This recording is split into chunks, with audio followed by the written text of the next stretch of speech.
అమ్మవారు ఒంటి మీదకు రావడం, వాక్కులు చెప్పడం మనం కొన్ని గుళ్ళ వద్ద చూసే ఉంటాం.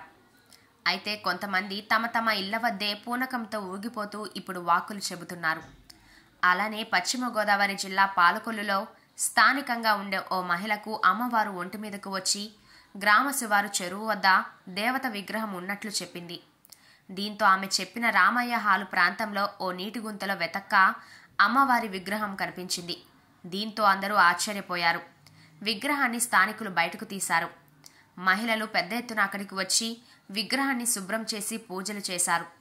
అమ్మవారు చెప్పిన ప్రదేశంలో వెతికితే దొరికిన విగ్రహం దొరికిందని స్థానికులు అంటున్నారు. ఇది అమ్మవారి మహిమే అని చెబుతున్నారు. ఇక్కడే మరో ట్విస్ట్ కూడా ఉందండోయ్. ఈ విగ్రహం బయటపడిన ప్రాంతంలో శిలువ కూడా దర్శనమిచ్చింది. దీంతో రెండు వర్గాల మధ్య వివాదం మొదలైంది. వెంటనే పోలీసులు యాక్షన్లోకి దిగారు. ఆ ప్రాంతంలో పికెటింగ్ ఏర్పాటు చేశారు.